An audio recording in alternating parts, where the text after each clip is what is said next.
बेटा आज हम लोग न्यूटन्स लॉज ऑफ मोशन में जो एनसीईआरटी के एग्जांपल्स हैं उनको वन बाय वन डिस्कस करेंगे। बड़े ही कॉन्सेप्चुअल कॉन्सेप्ट हैं। अगर उनको आप अच्छे से इनको डील करोगे तो आपको बहुत सारी जानकारी मिलेगी, जिससे कि आप क्या है और अच्छे प्रॉब्लम को आप हैंडल कर सकते हो। तो हम एग्जांपल वन बाय वन देखते हैं। तो इन्होंने क्या बोला है कि पहला क्वेश्चन बोला है कि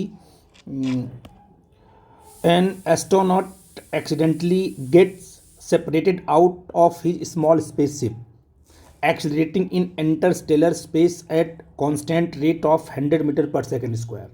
मतलब एक क्या है कि एक एस्ट्रोनॉट है, वो अपने स्पेसशिप से क्या हो गया है, डिटैच हो गया है, बाहर निकल गया है।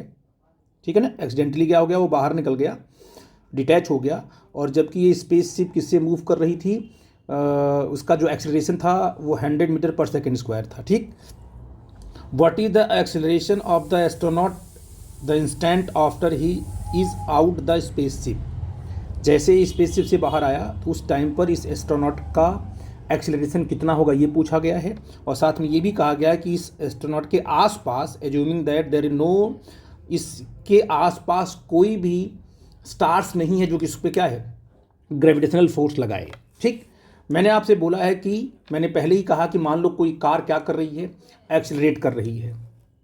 जैसे मान लो अभी भी पहला पॉइंट, मान लो कोई कार मूव कर रही है, उसकी वेलोसिटी v है जो कि कांस्टेंट है, उसमें आप बैठे हो। जब आप कार से जंप करोगे, बाहर जंप करोगे, तो कार क्या करेगी, अपनी स्पीड को आपको ट्रांसफ़र कर देगी। मतलब आप जैसे स्पेस में आए, बाहर आए आप, तो आपके पास स्पीड क्या हो जाएगी, v, जो कार की स्पीड थी। मतलब फ्रेम जो है अपनी स्पीड को आपको ट्रांसफ़र कर दिया। तो स्पीड को ट्रांसफ़र करता है वो, नो प्रॉब्लम। सेकेंड केस में आते हैं, अगर कोई कार मान लो एक्सेलरेट कर रही है, उसका एक्सेलरेशन मान लो 5 मीटर पर सेकेंड स्क्वायर, उसमें आप बैठे हो तो आपका भी एक्सेलरेशन कितना है, 5 मीटर पर सेकेंड स्क्वायर है। जब आप कार से जंप करते हो, बाहर निकलते हो, स्पेस में आते हो, तो अब कार जो है कि अपने एक्सेलरेशन को आपको ट्रांसफ़र नहीं करती है। जैसे ही आपसे कार से आप डिटैच हुए, उस टाइम पर कार की जो स्पीड होगी वही स्पीड आपको मिल जाएगी, और उसी स्पीड से क्या करोगे, आप आगे की तरफ मूव करोगे। आई थिंक मेरी बात समझ पा रहे हो कि फ्रेम कभी भी अपने एक्सेलरेशन को ट्रांसफ़र नहीं करता है। तो स्पेसशिप का क्या एक्सेलरेशन तुम्हारा 100 मीटर पर सेकेंड स्क्वायर।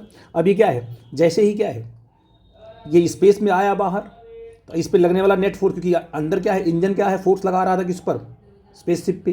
तभी स्पेसशिप क्या कर रही थी, एक्सीलरेट कर रही थी। और जैसे ही क्या हुआ, स्पेसशिप से ये डिटैच हुआ, तो इस पर लगने वाला नेट फोर्स क्या हो गया, इस पे लगने वाला जो नेट फोर्स है वो जीरो हो गया।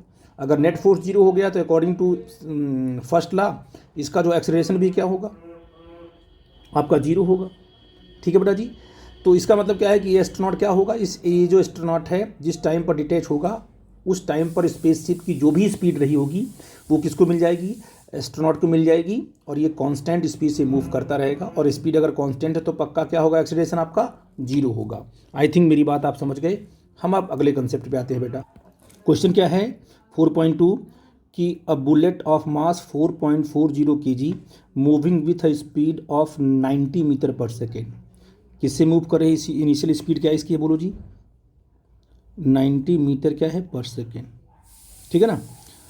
Enter a heavy wooden block, एक हैवी वुडन ब्लॉक है ये क्या है, ये हैवी वुडन ब्लॉक है, इसके अंदर एंटर कर गई। वो स्पीड इनिशियल क्या थी इसकी, 90 मीटर पर सेकेंड। और and is stopped after distance of 60 centimetre. 60 centimetre जाने पे क्या वो रुक जा रही है, इसकी स्पीड क्या हो जा रही है तुम्हारी, zero. What is the average resistivity force exerted by the block on the bullet. मतलब ये ब्लॉक क्या करेगा, इसको क्या करेगा, रेजिस्टेंस प्रोवाइड करेगा। तो आपसे पूछा है कि रेसिस्टिविटी फोर्स क्या होगा, है ना। तो आपको ये बता दूं मैं आपको, जब एंटर करेगा वो, तो एंटर करेगा तो वास्तव में जो आपका एक्सेलरेशन होगा वो कांस्टेंट नहीं होगा। लेकिन अगर हम एवरेज की बात करेंगे कि एवरेज, तो वो हम कांस्टेंट ले लेंगे। इसीलिए हम यहाँ से लेके यहाँ तक स्पीड इक्वेशन लगा पाते हैं कि जो एवरेज एक्सेलरेशन है कहाँ, इस पॉइंट से लेके इस पॉइंट तक क्या है तुम्हारा, कांस्टेंट है। तो हम ए को निकाल लेंगे, ए आपका रिटार्डिंग एक्सेलरेशन है ना, जो कि बॉडी को रिटार्ड कर रहा है। और फिर यहाँ से m से मल्टीप्लाई कर देंगे तो हमको नेट रेसिस्टिविटी फोर्स निकल जाएगा। तो हमें ये निकालना है, इसलिए हमें क्या करना होगा, देखो बेटा जी, स्पीड इक्वेशन लगाना पड़ेगा। v आपका जीरो है तो v इज इक्वल टू क्या होता है, u प्लस AT होता है। v आपका zero is equal to u अच्छा, आपको एस दिया हुआ ना, ये टी क्यों लगाओगे, टाइम तो है नहीं आपको एस दिया हुआ है, सॉरी, ये आपको एस दिया है, क्या लगाओगे, v square minus u square equal to 2 AS, ठीक है ना। अब मुझे बताओ आपको, अब बेटा बोलो यहाँ से ए कितना होगा, क्योंकि यहाँ जीरो है ना, ये वी तो आपका जीरो है, तो यहाँ से ए आपका हो जाएगा minus u square upon 2S। तो बस ए निकालो यहाँ से, माइनस यू कितना आपका है 90 इंटू 90 ले लो, अपॉन 2 इंटू कितना है 60 सेंटीमीटर है, इसको मीटर में कन्वर्ट करोगे तो क्या आएगा 0.6 मीटर आएगा, है ना बेटा जी। सॉल्व करोगे तो अप्रॉक्सीमेटली आएगा -6750 ए मीटर पर सेकंड स्क्वायर, ये आपका एक्सेलरेशन आ गया। अब बोलो कि फोर्स कितना होगा, जो रेसिस्टिविटी फोर्स कितना होगा बताओ जी। ये हो गया तुम्हारा रेसिस्टिविटी फोर्स, हो गया मास इंटू एक्सेलरेशन। तो F इक्वल टू मास कितना है, कितना मास बेटा 0.4 kg इंटू, है ना 6750, माइनस आन इंडिकेट ओनली कि आपका फोर्स कैसा है, रेसिस्टिविटी है। सेकेंड लॉ लगा देंगे न्यूटन्स का, सॉल्व करेंगे तो ये अप्रॉक्सीमेटली आएगा 270 न्यूटन। इतना फोर्स क्या होगा, इसको रेजिस्टेंस मिल रहा है। आई थिंक मेरी बात समझ पा रहे हो आप, मैं क्या बोल रहा हूँ। हमने यहाँ स्पीड इक्वेशन लगा लिया, हमने बाद में क्या लगा लिया, Newton second law of motion से हमने आंसर निकाल लिया। ठीक है बेटा जी, हम अब अगले क्वेश्चन पे आ रहे हैं। अब बेटा देखो क्या है कि एग्जाम्पल नंबर 4.3 क्या है, the motion of a particle of mass m is described by, इस इक्वेशन से क्या है वो डिस्क्राइब हुआ है। Find the force acting on the particle, आपको डिस्प्लेसमेंट दिया है y, यहाँ से क्या निकाल लो, अगर आपको डिस्प्लेसमेंट y दिया हुआ है, y इक्वल टू क्या है ut प्लस हाफ gt का स्क्वायर, यहाँ से निकाल लो वेलोसिटी, इसको वेलोसिटी क्या आएगी dy बाई dx, इसको हमने डिफ्रेंशिएट कर dt कर देंगे, सॉरी dy बाई क्या आ जाएगा तुम्हारा dt आ जाएगा, यहाँ सिंपल ये u आ जाएगा, प्लस यहाँ से हो जाएगा 2 मल्टीप्लाई होगा यहाँ पर ना, तो हो जाएगा तुम्हारा सिंपल gt। ठीक है बेटा जी। अब इसके बाद क्या करेंगे, यहाँ से निकाल लेंगे एक्सलेशन, निकाल लेंगे कैसे, ए कितना होगा dv अपॉन क्या होगा तुम्हारा dt होगा, इसको डिफ्रेंशिएट करेंगे 0 आ जाएगा, ए प्लस क्या आ जाएगा तुम्हारा g आ जाएगा, ये तुम्हारा आ गया एक्सलेशन सिंपल क्या आ गया, ए इक्वल टू आपका g आ गया। तो अब बताइए न्यूटन सेकेंड लॉ से क्या करेंगे हम लोग,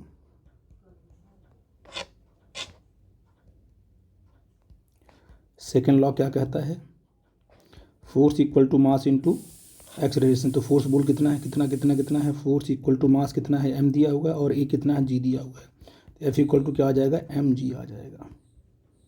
ठीक है ना, सिंपल सी बात है, आपने यहाँ कैलकुलेट कर लिया। ठीक है बेटा जी, अब मैं अगले क्वेश्चन पे आ रहा हूँ। देखो बेटा बोल रहा है batsman hits the back a ball straight in the direction of bowler without changing its speed, initial speed कितना 12 metre per second. If the mass of the ball is इतना, determine the impulse imparted by the ball.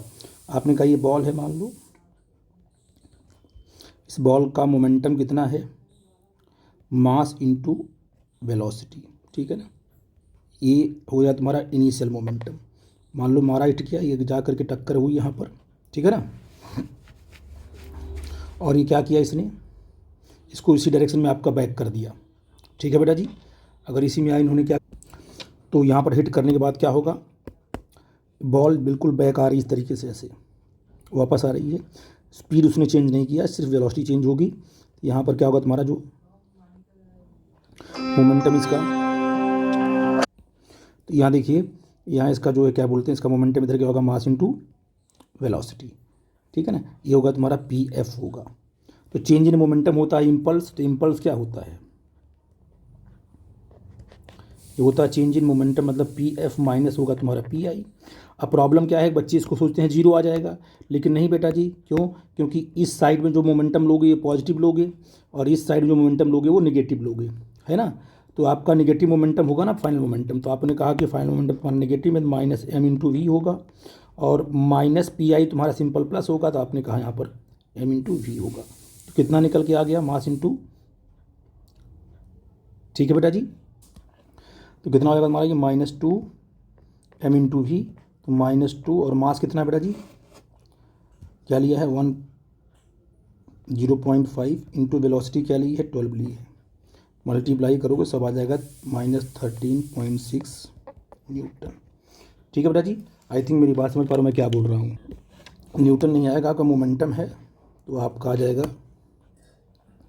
3.6 Newton second. ठीक है ना, ये तुम्हारा आ जाएगा तुम्हारा momentum change, ये आपका इम्पल्स आएगा change in momentum with negative sign. ठीक है बेटा जी।